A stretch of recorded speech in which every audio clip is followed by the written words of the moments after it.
विक्रमादित्य को शिकार खेलने का बहुत शौक था।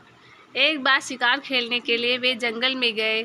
अचानक एक हिरण का पीछा करते करते वे जंगल में काफ़ी दूर निकल गए, लेकिन हिरण उनके हाथ नहीं लगा।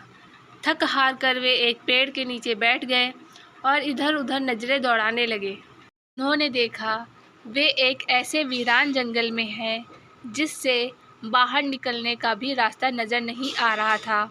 तभी उनकी नज़र दूर एक चमकदार महल पर पड़ी। वे अपने घोड़े पर बैठे और धीरे धीरे चलते हुए उस महल तक पहुंच गए।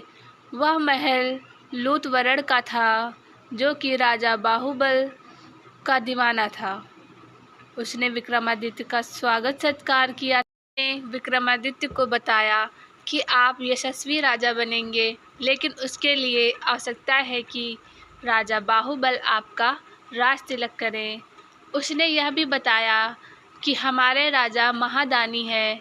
आप अवसर पाकर उनसे अद्भुत स्वर्ण जड़ित सिंहासन मांग लीजिए, जिसे भगवान शंकर ने प्रसन्न होकर उन्हें भेंट स्वरूप प्रदान किया था।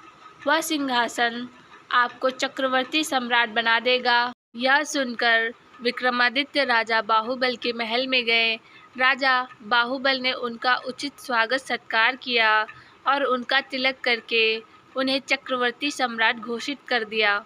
जब विक्रमादित्य ने उनसे रत्न जड़ित सिंहासन की मांग की, तो राजा बाहुबल ने उन्हें सिंहासन का सच्चा अधिकारी समझकर उसे देने में कोई संकोच नहीं किया। कुछ दिन तक राजा बाहुबल का आतिथ्य ग्रहण करने के बाद राजा विक्रमादित्य सिंहासन लेकर अपने नगर लौट गए। सिंहासन को प्राप्त करते ही उनका नाम चारों ओर फैलने लगा। दूर दूर से राजा महाराजा राजा विक्रमादित्य को बधाई देने वहां पहुंचने लगे। उस सिंहासन की वजह से सभी राजाओं ने इस बात को मान लिया।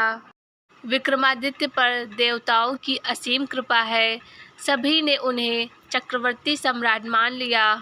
इतना कहकर वह पुतली अदृश्य होकर सिंहासन पर अपने स्थान पर समा गई।